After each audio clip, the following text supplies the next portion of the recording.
সাহাবীরা জিজ্ঞাসা করে, ইয়া রাসূলুল্লাহ মাতা সাআ, কিয়ামত কখন হবে? আল্লাহর নবী বললেন, আনা ওয়া সাআত হাতাইন, আমি নবী এবং আমার মুহাম্মদ, আমার উম্মতে মুহাম্মাদির এবং আমি নবীর মধ্যে আর কিয়ামতের মধ্যে, আমি নবীর পরে আমার উম্মতের আর কিয়ামতের মধ্যে বেশি ডিসটেন্স নাই, বেশি দূরত্ব নাই। প্রিয় ভাইরা, আজকে যে বিষয়টি নিয়ে আলোচনা করব, আজকের ওয়াজের বিষয়ের নাম হচ্ছে কিয়ামত। আলোচনার বিষয়ের নাম কি? কিয়ামত সম্পর্কে আজকে আলোচনা করব।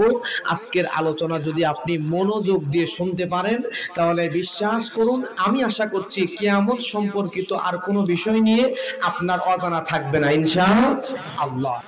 প্রিয় ভাইরা, কিয়ামা শব্দের অর্থ ধ্বংস। কিয়ামা মানে হচ্ছে সব ধ্বংস হয়ে যাবে। কিয়ামত হলে আর দুনিয়াতে কোনো কিছু অবশিষ্ট থাকবে না। আল্লাহ সুবহানাহু ওয়া তাআলা এই দুনিয়াটাকে সুন্দর করে সৃষ্টি করেছেন। লক্ষ্য করে দেখেন, আল্লাহ আমাদেরকে যে পাহাড় দিয়েছেন, কত সুন্দর করে পাহাড় সৃষ্টি করেছেন। মানুষগুলোকে কত সুন্দর করে সুবনিস্থ করে বানিয়েছেন। আল্লাহ আকাশ বানিয়েছেন, জমিন বানিয়েছেন, সমুদ্র বানিয়েছেন। ওই পাহাড় পর্বতগুলো কত সুন্দর করে সাজাইছেন। এত সুন্দর করে এই দুনিয়াটা যে আল্লাহ সুবহানাহু ওয়া তাআলা সাজিয়েছেন, এই দুনিয়াটা সুন্দর করে আল্লাহ বানালেন কার জন্য জানার দরকার আছে না নাই?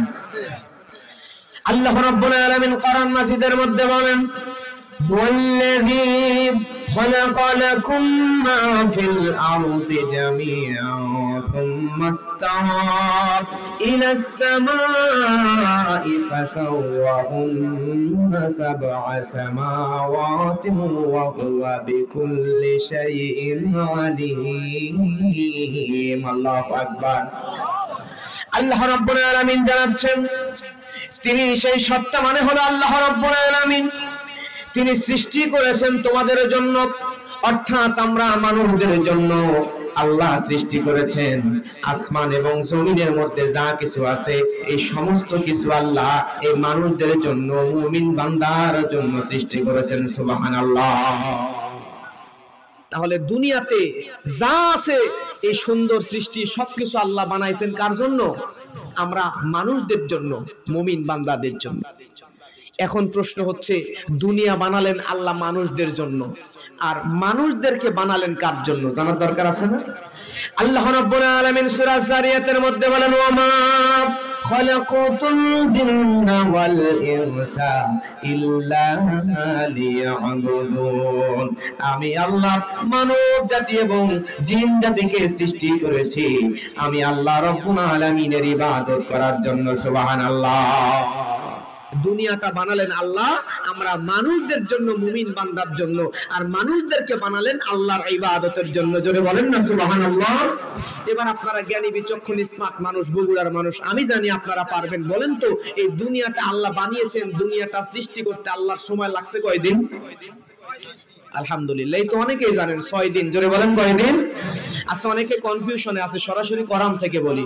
আল্লাহ রাব্বুল আলামিন সূরা আরাফের মধ্যে বলেন, ইন্না রাব্বাকুমুল্লাহুল্লাযী খালাকাস সামাওয়াতি ওয়াল আরদ ফি সিত্তা।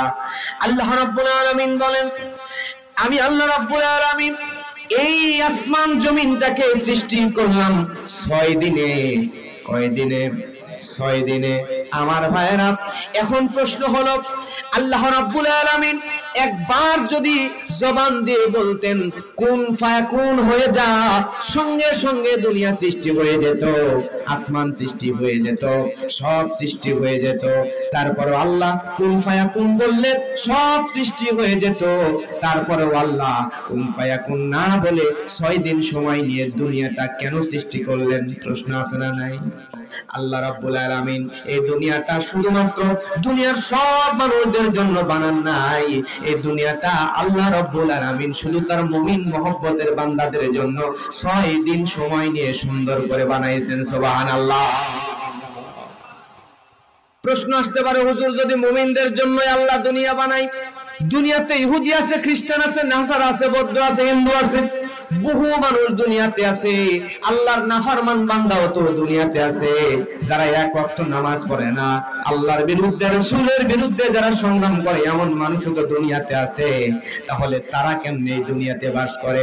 আমার ভাইরা, এই দুনিয়াতে সব আছে, সব থাকবে, কিন্তু ওই মুমিন বান্দাদের, যে কয়জন মুমিন বান্দা দুনিয়ায় আছে, এই কয়জন মুমিন বান্দার ওসিলা করে আল্লাহ দুনিয়াতে সব মানুষদেরকে টিকায় রাখছেন। সুবহানাল্লাহ। আল্লাহর নবী বলছেন, লা তাকুমুস সাআ, ততদিন পর্যন্ত দুনিয়ার মধ্যে কিয়ামত হবে না, হাত্তা লা ইয়াকালা ফিল আরদি আল্লাহ আল্লাহ, যতদিন পর্যন্ত দুনিয়ার জমিনে একজন আল্লাহ আল্লাহ বলা একজন বান্দা ঈমানদার ব্যক্তি দুনিয়াতে অবশিষ্ট থাকবে, ততদিন পর্যন্ত এই দুনিয়ার মধ্যে আল্লাহ কিয়ামত দিবেন না। সুবহানাল্লাহ। যতদিন দুনিয়াতে একজন আল্লাহ আল্লাহ বলার মতো ঈমানদার অবশিষ্ট থাকবে, ততদিন পর্যন্ত দুনিয়াতে আল্লাহ কিয়ামত দিবেন।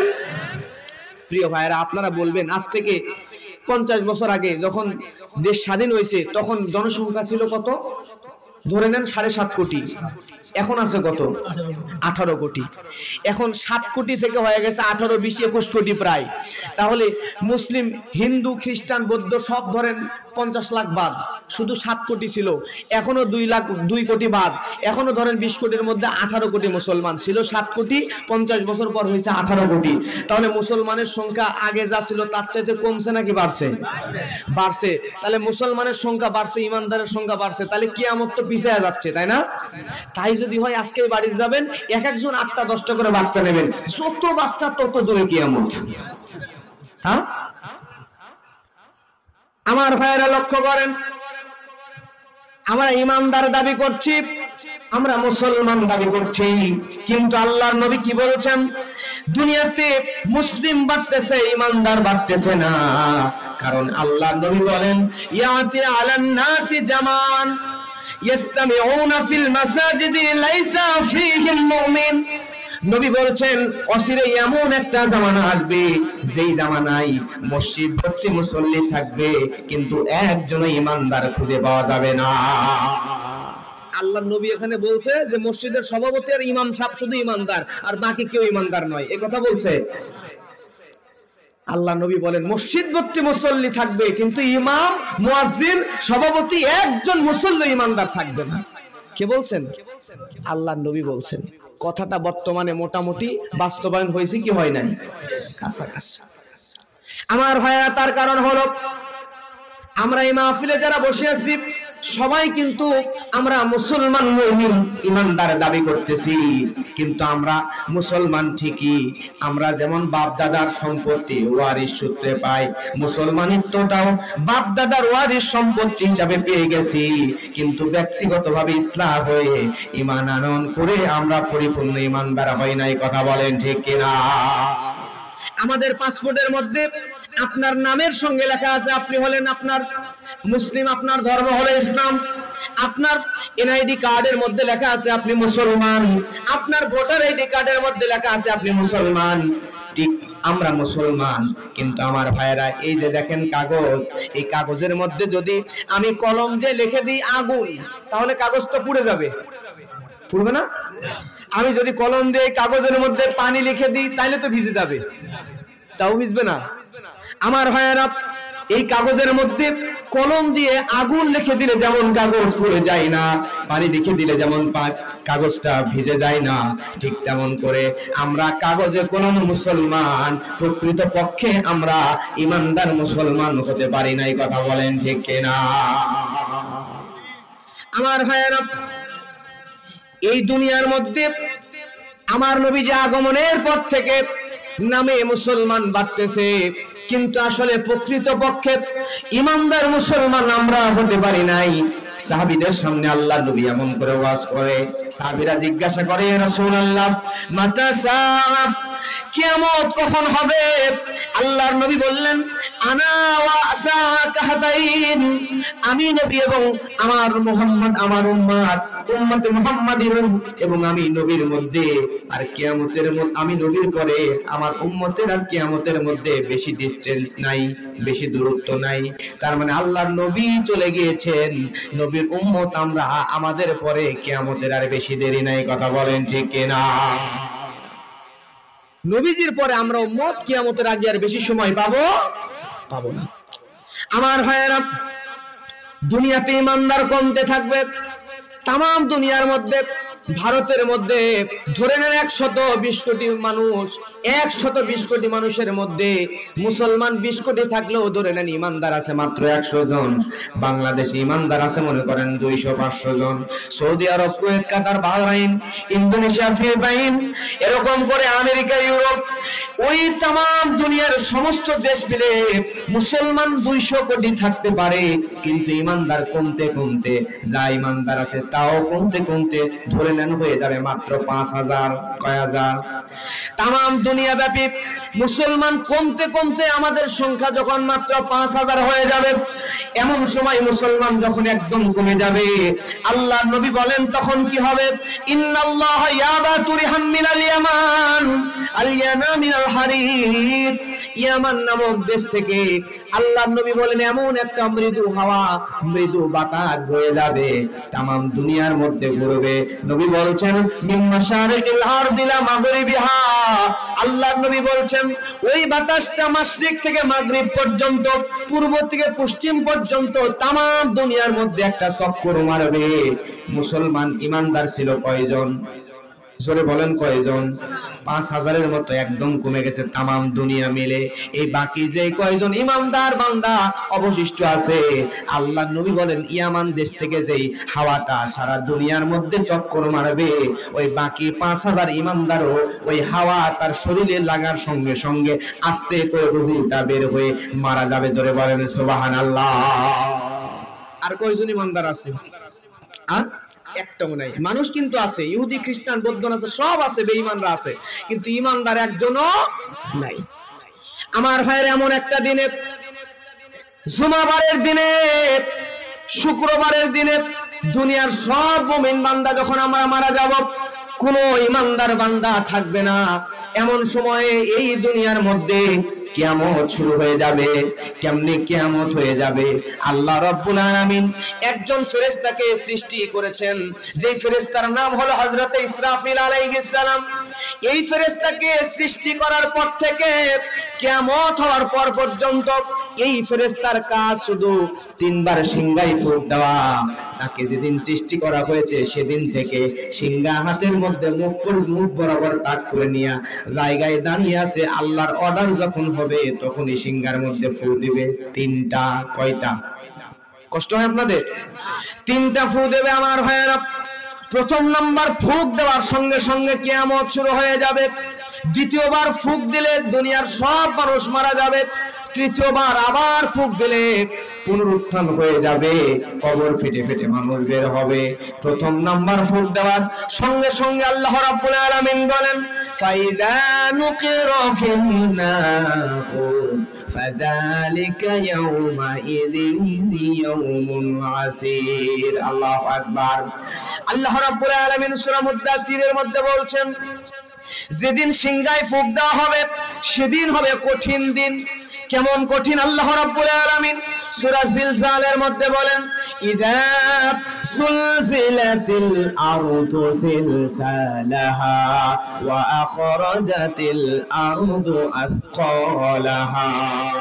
আল্লাহ রাব্বুল আলামিন বলেন দুনিয়াতে যখন কিয়ামত শুরু হয়ে যাবে, এই দুনিয়ার মাটিগুলা থরথর থরথর করে কাঁপতে থাকবে। এই দুনিয়ার মাটির নিচে আছে ইউরেনিয়ামের খনি, এই দুনিয়ার মাটির নিচে আছে তেলের খনি, এই দুনিয়ার মাটির নিচে আছে স্বর্ণের খনি, এই দুনিয়ার মাটির নিচে আছে হীরার খনি, লোহার খনি। এই দুনিয়া যখন থরথর করে কাঁপতে থাকবে, এই জমিনটা ফেটে জমিন বমি করে সব সোনাগুলো জমিনের বাহিরে বের করে দিবে। আল্লাহু আকবার। আমি যদি এতগুলো সোনার মোহর নিয়ে আপনাদের মধ্যে ফালায় দিই, আপনি এখন মনে করেন মানুষ আছেন 200-500, আমি যদি 50টা সোনার মোহর ফালায়া দিই, ওই মোহর যে পাবেন সে নিয়ে নেবেন, এখানে মারামারি শুরু হবে কিনা? নেওয়ার জন্য একটা গন্ডগোল সৃষ্টি হয়ে যাবে না আমার ভাইরা? এখন গন্ডগোল হবে, কিন্তু কিয়ামতের ময়দানে যখন মাটি থরথর থরথর করে কাঁপবে, ওই মাটি ফেটে সোনার পাহাড় বের হয়ে আসবে। আল্লাহু আকবার বলবেন না? সোনার পাহাড় বের হয়ে আসবে, সোনার বড় বড় ঢিবি বের হয়ে আসবে। চোখের সামনে থাকবে সোনার ঢিবি, কিন্তু মানুষগুলা দৌড়াতে থাকবে। সামনে সোনার ঢিবি আছে, সোনার পাহাড় আছে, সোনা নেওয়ার হুঁশ পর্যন্ত মানুষগুলো পাবে না। ধরে বলেন আল্লাহু আকবার। আমার ভাইরা লক্ষ্য করেন, মানুষগুলো শুধু বলবে ওয়াকালাল ইনসানু মা লাহা, এর কি হলো, দুনিয়া এমন করে কাঁপতেছে কেন, থরথর করে কেন কাঁপতেছে? আল্লাহ রাব্বুল আলামিন সূরা হজের 1 নম্বর 2 নম্বর আয়াতের মধ্যে বলেন, সেদিন কেমন ভয়ানক হবে। ইয়া আইয়ুহান নাসু ইত্তাখু রাব্বাকুম ইন্না যালজালাতাস সাআতি শাইউন আযীম। আল্লাহু আকবার। আল্লাহ রাব্বুল আলামিন আয়াতের মধ্যে সূরা হজের 1 নম্বর আয়াতের মধ্যে সুন্দর করে জানিয়ে দিচ্ছেন, হে লোক সকল, ও দুনিয়ার মানুষ, তোমরা তোমাদের রব আল্লাহকে ভয় করো। নিশ্চয় কিয়ামতের যেই কম্পনটা হবে, ওই কম্পন দুনিয়ার কোনো মানুষ তোমরা সহ্য করতে পারবে না। ও দুনিয়ার যুবক ভাইরা, ও মুরব্বীরা, আপনারা মনে করতেছেন আপনার কিয়ামতের অনেক দেরি আছে, কিন্তু আর হয়তো বা দেরি নাই। আপনার চোখের সামনে কখন কিয়ামত ঘটে যাবে আপনি কল্পনাও আনতে পারবেন না। এজন্যই ভয়গুলো অন্তরের মধ্যে আনতে হবে।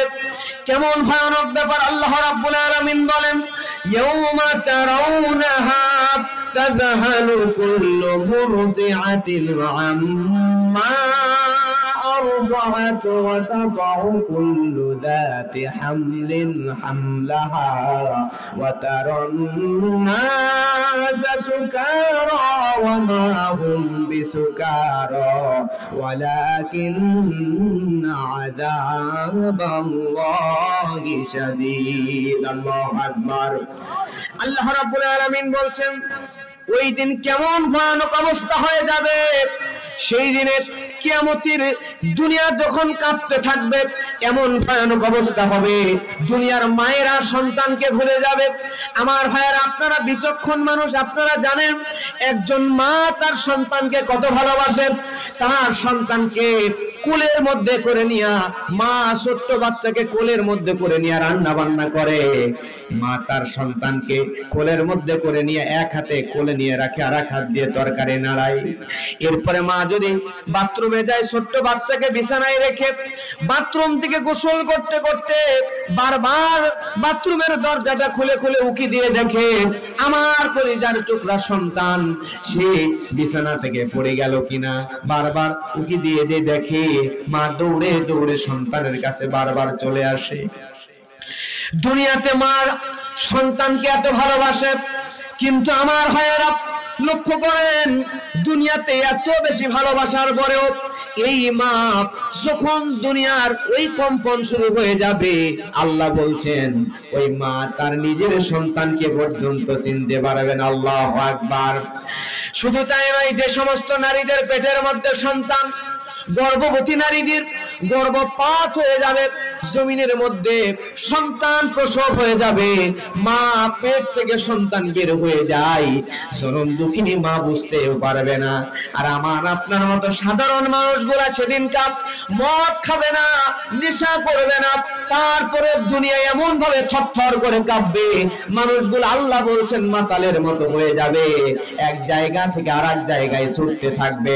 তারা বুঝতে পারবে, আপনি নিজেকে একটু ওই জায়গায় রেখে ভাবেন, ওই দিন যখন দুনিয়া থরথর করে কাঁপবে, আপনি তখন মনে মনে ভাববেন, আরে তার মানে মনে হয় কিয়ামত শুরু হয়ে গেছে, আমি আর বাঁচবো না, জীবনের শেষবারের মতো আমার স্ত্রীর সঙ্গে একটু দেখা করে আসি, আমার সন্তানের সঙ্গে একটু দেখা করি। আপনি কাঁদতে কাঁদতে ভয়ের চোটে দৌড় দিতে থাকবেন বাড়ির দিকে, কিন্তু আল্লাহ সূরা ইয়াসিনের মধ্যে বলছেন, ফালা ইয়াস্তাতিউনা তাওসিয়াতাও ওয়ালা ইলা আহলিহিম ইয়ারজিউন। আল্লাহ রাব্বুল আলামিন আয়াতের মধ্যে বলছেন, ওই দিন এমন অবস্থা হবে আপনি দৌড়া বাড়ির দিকে রওনা দিবেন, কিন্তু এমন চোখের মুহূর্তের মধ্যে কিয়ামত সংঘটিত হয়ে যাবে আপনি ওসিয়ত করার জন্য আপনার স্ত্রী সন্তানের কাছে যাওয়ার পর্যন্ত সময় পাবেন না। পরিবারের কাছে আসার আগেই দুনিয়াতে কিয়ামত সংঘটিত হয়ে যাবে। আল্লাহু আকবার। আমার ভাইয়েরা, এমন ভয়ানক অবস্থা হবে আল্লাহ রাব্বুল আলামিন সূরা মুজাম্মিলের মধ্যে বলছেন, ইয়াউমা তারজুফুল আরদু ওয়াল জিবালু ওয়া কানাতিল জিবালু কাসীবাম মাহিলা। আল্লাহ রাব্বুল আলামিন বলছেন সেই দিন এই জমিনটা কাঁপতে কাঁপতে, আপনি যেই জমিনের উপরে বসা আছেন এই জমিনটা কাঁপতে কাঁপতে কাঁপতে কাঁপতে এই জমিনের উপরে যে পাহাড়গুলো আছে এই পাহাড়গুলো একদম বালির মতো গুঁড়ো গুঁড়ো হয়ে যাবে, গুঁড়ো গুঁড়ো হয়ে আকাশের উপরে উঠতে থাকবে। এমন সময় ইসরাফিল আলাইহিস সালাম দ্বিতীয় নাম্বার ফুঁক দেবে। ফুঁক দেওয়ার কথা ছিল কয়টা? জোরে বলেন কয়টা? দিছে কয়টা? দ্বিতীয় নাম্বার ফুঁক দেওয়ার সঙ্গে সঙ্গে আল্লাহ রাব্বুল আলামিন সূরা তুরের মধ্যে বলছেন, ইয়াউমা তামুরুস সামাউ মাউরা। আল্লাহ রাব্বুল আলামিন বলেন দ্বিতীয়বার ফুঁক দেওয়ার সঙ্গে সঙ্গে এতক্ষণ জমিনে বালা চলছে, কিন্তু দুই নাম্বার ফুঁক দেওয়ার সাথে সাথে আসমানটাও ফেটে ফেটে জমিনের মধ্যে পড়তে থাকবে। আল্লাহু আকবার। একটু নিজেকে ওই জায়গায় রেখে ভাবেন তো, আসমান যদি ফেটে যায় আমার আপনার কি অবস্থা হয়ে যাবে? আল্লাহ রাব্বুল আলামিন সূরা তাকবীরের মধ্যে বলছেন, ইদাশ শামসু কুওয়িরাত ওয়া ইদান নুজুমু কাদারাত ওয়া ইদাল জিবালু সুয়িরাত। আল্লাহু আকবার। ওই দিন এমন অবস্থা হয়ে যাবে আমার ভাইয়েরা, আসমানের উপরে যে সূর্যটা আছে ওই সূর্যটা ভেঙে টুকরা টুকরা হয়ে জমিনের উপরে আশ্রয় পড়বে, গ্রহ নক্ষত্রগুলো টুকরা টুকরা হয়ে জমিনের উপরে আশ্রয় পড়বে। এই জমিনের উপরে যেই মানুষগুলো অবশিষ্ট থাকবে, হযরত ইসরাফিল আলাইহিস সালাম এমন একটা বিকট সিংহার মধ্যে ফু দিয়া দিবে, ওই ইসরাফিলের সিংহার ফুকের কারণে দুনিয়াতে যত মানুষ আছে সব মানুষগুলো ওই জায়গায় কানের তালা ফেটে জমিনের মধ্যে বেহুশ হয়ে পড়ে মরে যাবে। আল্লাহু আকবার। আমার ভাইয়েরা, সেদিন ওই সূর্যটা আলোহীন হয়ে যাবে, নক্ষত্রগুলো মলিন হয়ে যাবে, পাহাড়গুলো জমিন থেকে ফেটে ফেটে ভেঙে ভেঙে আকাশে উঠতে থাকবে। শুধু তাই নয়, সব গ্রহ নক্ষত্র চন্দ্র সূর্যগুলো জমিনের উপরে আশ্রে আশ্রে পড়তে থাকবে। আল্লাহ রাব্বুল আলামিন বলছেন সূরা জুমারের মধ্যে, وَنُفِخَ فِي الصُّورِ فَصَعِقَ مَن فِي السَّمَاوَاتِ وَمَن فِي الْأَرْضِ إِلَّا مَن شَاءَ اللَّهُ ثُمَّ نُفِخَ فِيهِ أُخْرَى فَإِذَا هُمْ قِيَامٌ يَنظُرُونَ। আল্লাহু আকবার। আমার ভাইয়েরা, কিয়ামত সম্পর্কে সমস্ত আয়াত হাদিসগুলো আমি কোট করে নিয়ে এসেছি, আপনি অবাক হয়ে যাবেন। আল্লাহ কত ভয়ানক বর্ণনা দিয়ে দিচ্ছেন। সিংহার মধ্যে ফুঁক দেওয়ার সাথে সাথে আসমানে এবং জমিনের মধ্যে যারা আছে সবাই বেহুশ হয়ে পড়ে যাবে। আল্লাহ যাকে ইচ্ছা করেন তারা ছাড়া সবাই বেহুশ হয়ে পড়ে যাবে। তার মানে আসমানেও কেউ থাকবে না, জমিনের মধ্যেও কেউ থাকবে না। শুধু মানুষ নয়, মানুষের সঙ্গে জিন এবং আল্লাহর ফেরেশতারা পর্যন্ত বেহুশ হয়ে পড়ে মরে যাবে। আল্লাহ ইচ্ছা করেন যাদেরকে তাদেরকে ব্যতীত। তার মানে হলো আল্লাহ রাব্বুল আলামিন ওই দিনে শুধুমাত্র 12 জনকে জীবিত রাখবে। বিচক্ষণ জ্ঞানী ভাইয়েরা বলেন কয়জন? আপনাদের কি কষ্ট হয়? শেষ করে দিব? খারাপ লাগে? আমি বলছি তো, একটা দিন একটু 1 ঘন্টা কষ্ট করলে সমস্যা আছে নাকি? আমি কি কোরআন হাদিসের বাইরে কিছু বলছি? একটু সবাই হাত তোলেন তো, তোলেন। আলহামদুলিল্লাহ, লিল্লাহি তাকবীর। আলহামদুলিল্লাহ, হাত নামান। আমার ভাইয়েরা লক্ষ্য করেন, বলছিলাম সেদিন আল্লাহ শুধুমাত্র বাঁচিয়ে রাখবেন কয়জনকে? 12 জনকে বাঁচিয়ে রাখবেন। আর আমি তো আশ্চর্য হয়ে যাচ্ছি যে বগুড়ার মানুষ আলহামদুলিল্লাহ, আগে মানুষ কিসসা কাহিনী নিয়ে পাগল হয়ে যাইতো, কিন্তু সরাসরি কোরআন আর হাদিসের আলোচনা আপনারা যে এমন ধৈর্য নিয়ে বসে থেকে শুনতেছেন, আমি নিজে আপনাদের ভক্ত হয়ে যাচ্ছি। আলহামদুলিল্লাহ বলবেন না? আমি মনে করি কিসসা কাহিনীর দিন শেষ, আগামীর বাংলাদেশ কোরআন হাদিসের বাংলাদেশ। কথা বলেন ঠিক কিনা? যেই কথা বলতে আসবে তাকেই এই কোরআন মাজিদ হাতে ধরায় দিবেন, বলবেন যে কোরআনের মাহফিল, যা বলবেন কোরআন থেকে বলেন, কোরআন হাদিসের বাইরে একটা কথাও বলা যাবে না। কথা বলেন ঠিক কিনা? আজকে কোরআনের মঞ্চে আমরা যাকে তাকে বসিয়ে দেই। আমরা কোরআনের মঞ্চে বসলে কোরআনের তাফসীর করতে গেলে, আলোচনা করতে গেলে মিনিমাম আল্লামা জালালউদ্দিন সৈয়দ রাহমাতুল্লাহ আলাইহি বলছেন 15টার মতো জ্ঞান লাগে, ইলম লাগে। আজকে আমরা ইলমুল লুগাতিল আরাবিয়া জানি না। আজকে আমাদের অনেক আলোচক আছে যারা ইলমুল নাহকি বুঝে না, ইলমুল নাহবু বুঝে না, ইলমুল সরফ বুঝে না, ইলমুল ইস্তিখাব বুঝে না, ইলমুল মাহানি, ইলমুল বায়ান, ইলমুল বাদি বুঝে না। আমার ভাইরা আসবাবুন নুজুল জানে না, ইলমুল কিরাত জানে না, এরপরে ইলমে লাদুনি তার মধ্যে নাই, আবার নাসিখ মানসুখ কি বোঝে না। আজকে আমরা যাকে তাকে দিয়ে মাহফিলে বসায় দিয়ে আর কিসসা কাহিনী বলতে বলতে মানুষদেরকে একদম শিখিয়ে ফেলছে, মনে কিসসা কাহিনী মনে কোরআন হাদিস। নাউজুবিল্লাহ বলবেন না? যেই কথা বলতে আসবে কোরআন ধরিয়ে দিয়ে বলবেন, যা বলবেন কোরআন থেকে এবং নবীজির হাদিস থেকে বলেন, এর বাইরে আমরা কোনো কথা শুনতে চাই। আমার ভাইয়েরা লক্ষ্য করেন, এই দুনিয়ার মধ্যে, আসমানের মধ্যে যা ছিল শুধুমাত্র 12 জন ব্যতীত সব মরে যাবে। আল্লাহ রাব্বুল আলামিন কোরআনের মধ্যে বলেন, এই 12 জনের মধ্যে 8 জন হলো আল্লাহর আরশ বহনকারী ফেরেশতা। কয়জন? আল্লাহ রাব্বুল আলামিন সূরা হাক্কর মধ্যে বলছেন, ওয়াল মালাকু আলা আরজাইহা ওয়া ইয়াহমিলু আরশা রাব্বিকা ফাওকাহুম ইয়াওমা ইযিন সামানিয়া। আল্লাহ রাব্বুল আলামিন বলছেন, ফেরেশতাগণ ওই দিন আকাশের একদম প্রান্ত দেশে থাকবে, একদম প্রান্তে থাকবে। এমন সময় 8 জন ফেরেশতা আপনার রব আল্লাহ রাব্বুল আলামিনের আরশকে উঁচু করে ধরে রাখবে। এই 8 জন ফেরেশতা আর বাকি 4 জন হলো হযরতে জিবরাইল, হযরতে মিকাইল, হযরতে ইসরাফিল আর হযরতে মালাকুল মউত। কয়জন? 4 জন ফেরেশতার সর্দার আর আরশ বহনকারী 8 জন ফেরেশতা থাকবে। এমন সময় আল্লাহ রাব্বুল আলামিন মালাকুল মউতকে বলবে, ও মালাকুল মউত, যাও যাও, এই মুহূর্তে তুমি আমার আরশ বহনকারী ওই 8 জন ফেরেশতার আর দরকার নাই, যাও তুমি ওই 8 জন ফেরেশতারও জানটা কবজ করে নাও। ওই 8 জন ফেরেশতার জান মালাকুল মউত ভয়ানকভাবে কবজ করে নেবে। এবার বলেন তো আর আছে কয়জন? জোরে বলেন না, কয়জন? আমার ভাইয়েরা আছে শুধুমাত্র 4 জন। এই 4 জন ফেরেশতার মধ্যে দুনিয়ার সব মানুষ যখন মারা যাবে, একজন ফেরেশতা হযরতে মিকাইল, এই মিকাইলের কাজ হলো মেঘ বর্ষণ করা, মেঘ এবং বৃষ্টি জমিনের মধ্যে বর্ষণ করা। জমিনের মধ্যে কোনো মানুষ নাই, তাহলে তার ফসলের দরকার নাই। ফসলের যদি দরকার না হয় তাহলে মেঘ বৃষ্টির দরকার আছে নাকি? আল্লাহ বলবে, রে মালাকুল মউত, দুনিয়াতে যত মেঘ বৃষ্টির দরকার নাই, তাহলে মালাকুল মউত যা, আমার ওই ফেরেশতা হযরতে মিকাইলের আর দরকার নাই, তার জানটা কবজ করে নে। মালাকুল মউত হযরতে মিকাইলের জানটা কবজ করে নেবে। এরপরে রব্বুল আলামিন মালাকুল মউতকে বলবে, ও মালাকুল মউত, যা তুই আমার ফেরেশতা জিবরাইলেরও জান কবজ করে নে। হযরতে জিবরাইলেরও আর দরকার নাই, তার জানটাও কবজ করে নেওয়া হবে। থাকলো কয়জন? আল্লাহ রাব্বুল আলামিন বলবে, ও মালাকুল মউত, যাও এবার আরেকজন ফেরেশতা আছে, নাম কি? জোরে বলেন, নাম কি? হযরত ইসরাফিল আলাইহিস সালাম। ওই ইসরাফিলেরও জানটা কবজ করে নে। ইসরাফিলেরও জানটা কবজ করে নেওয়া হবে। সিংহায় ফুঁক দেওয়ার কথা ছিল কয়টা? দিয়েছে কয়টা? বাকি আছে কয়টা?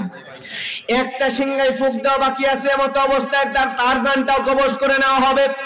এরপর আল্লাহ রাব্বুল আলামিন মালাকুল মউতকে বলবে, ও মালাকুল মউত, আর দুনিয়াতে কেউ নাই, জিন নাই, ফেরেশতা নাই, মানুষ নাই, আর যত কেউ নাই।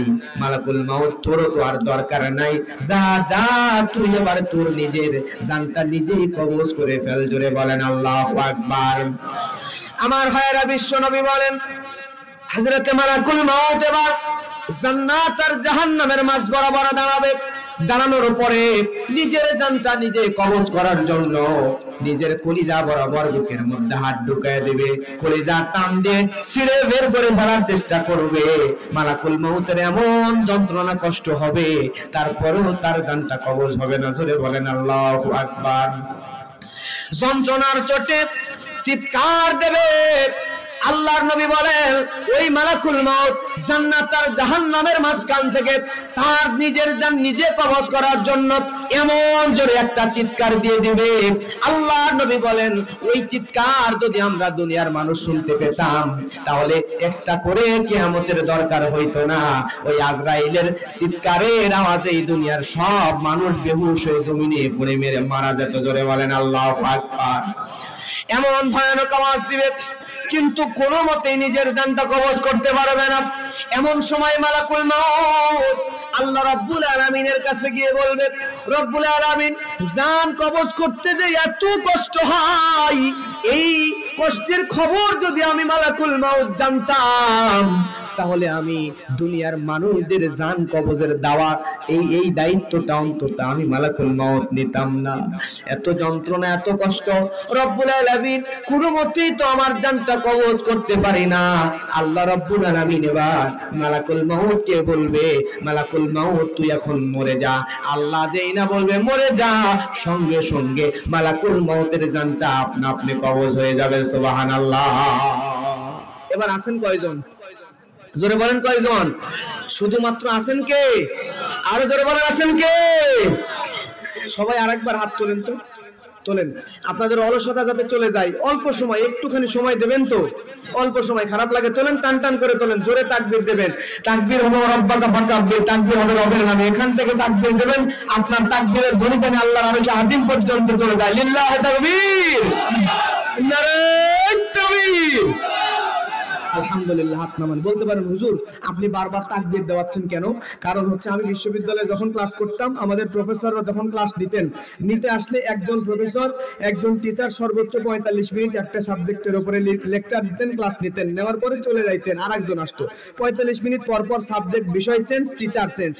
এইটা নিয়ে মডার্ন সায়েন্স, আধুনিক বিজ্ঞান গবেষণা করে বলছে এই কারণ হচ্ছে 45 মিনিট পর পর আলাদা ক্লাস দেওয়ার কারণ, একজন মানুষ, আমাদের মস্তিষ্ক সাধারণত 45 মিনিট পর্যন্ত একটা বিষয়ের উপর ফোকাস রাখতে পারে, এরপরে মাইন্ডটা অন্যদিকে ডাইভার্ট হয়ে চলে যাওয়ার সম্ভাবনা থাকে।